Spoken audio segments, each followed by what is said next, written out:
Hello friends, welcome to our channel Contemporary Literary Review India. In today's interview, I am with the author Sushma Doshi.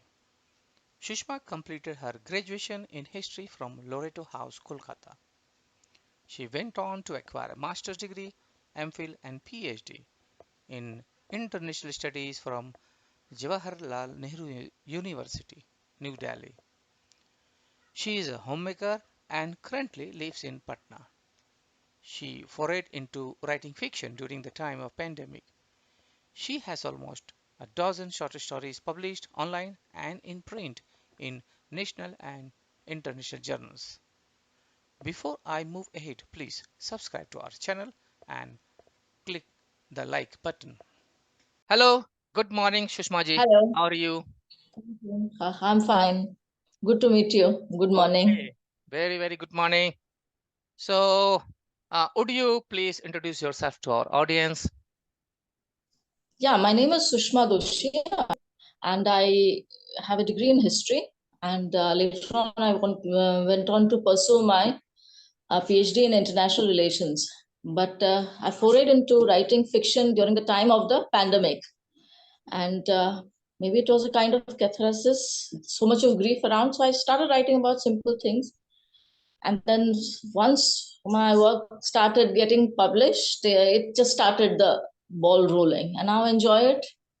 So Okay, I mostly write short stories and a couple of poems, out of which one of them have got published. okay. And some of the stories have been published with in our journal as well, right?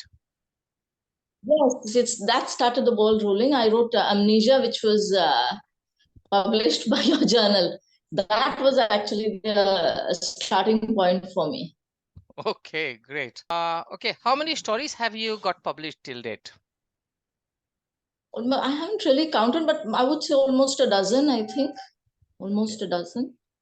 And I got nominated for the Pushcart for one short story called Magic, titled Magic. So that was nice. Like it's a kind of encouragement to any writer. So yeah. okay. So these stories have been like you have written stories and got published, right? So are you planning to bring out some anthology? No, not right now. Maybe Okay, later on, maybe around in a couple of years. So maybe okay, okay. I'm just still finding my way, I think. Nice. Okay.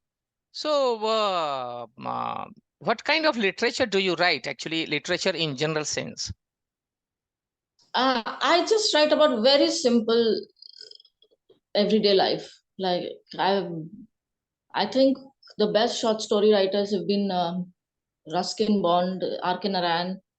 It's so simple, so beautifully written, just about everyday life. So that's what I write about. Nothing.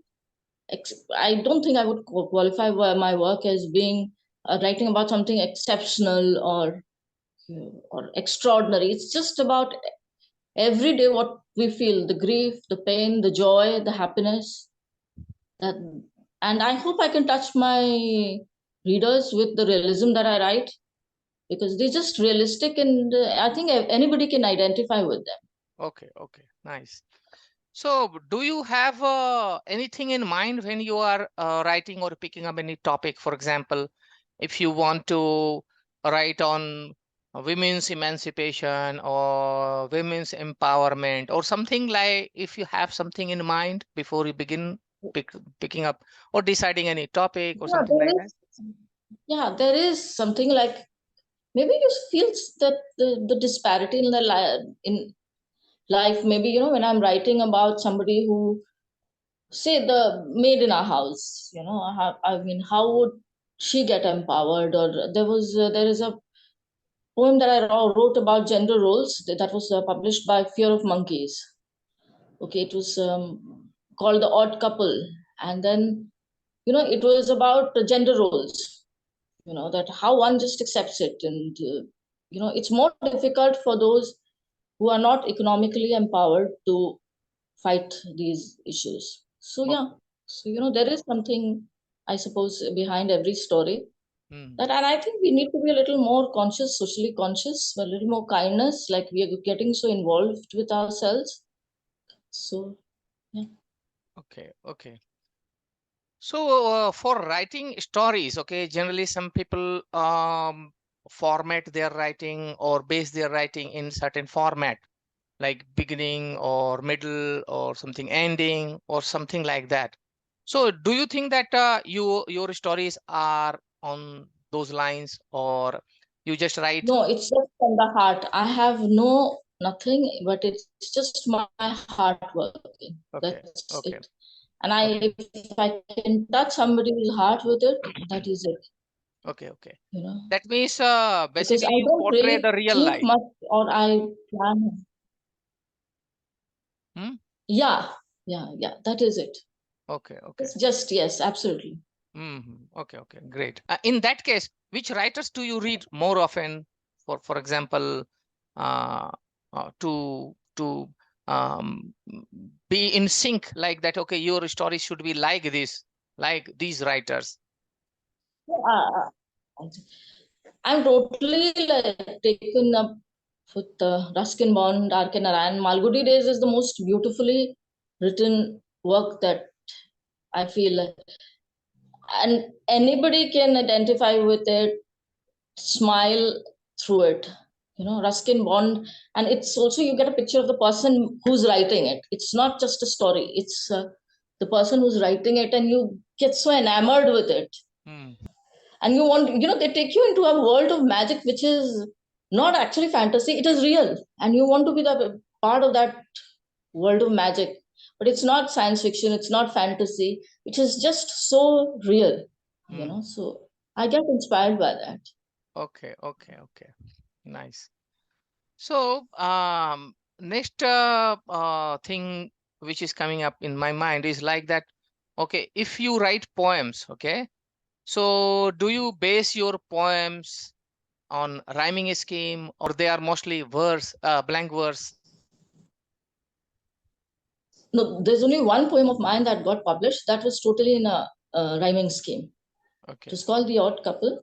Okay, and it was actually it was a love story between a horse and a fish, okay, okay, and it's a kind of you know uh, it's based on gender roles, and I think if one would read it, you would get what I'm talking about. okay, It's okay, just okay, okay, okay. So, can you narrate some stories either from your collection or from someone else? Like this has some impact in on your mind, something like that. Just in short. uh, in short, the story that got nominated for the Pushcart, it's based on a girl who's a wallflower.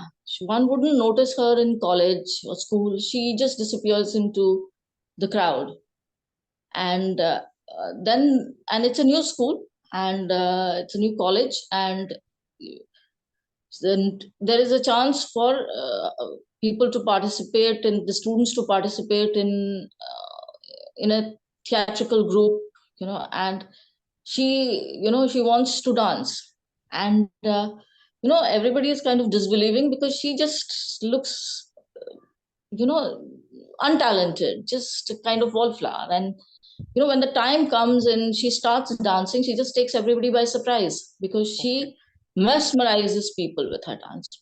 And that's okay. it. How somebody who you would think is being untalented would possess such hidden talent.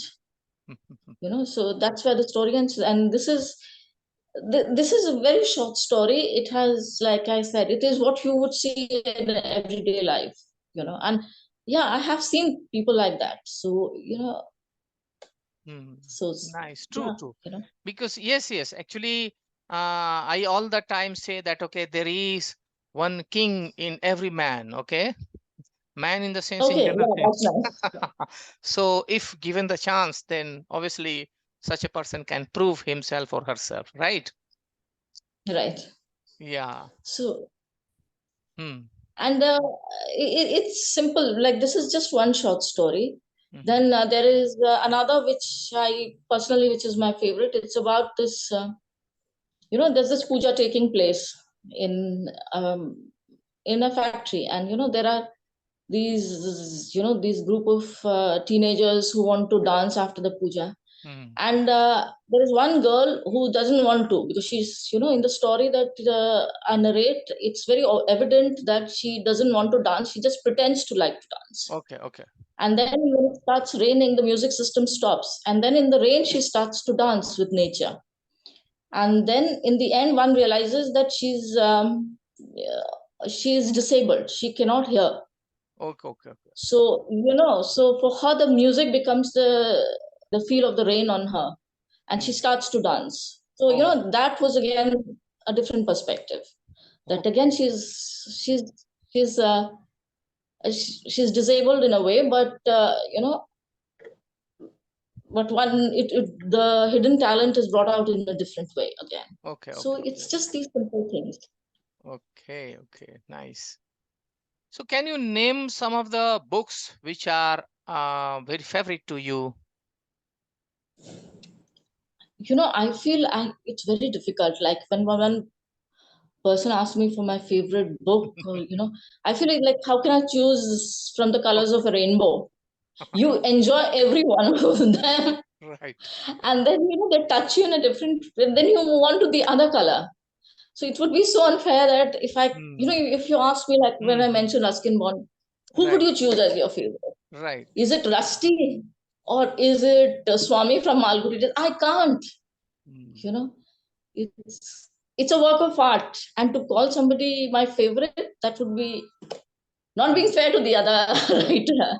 Right. True, Because they true. have touched me in equally different Hmm. ways. Hmm. Hmm. Okay, okay. So, what are you currently reading?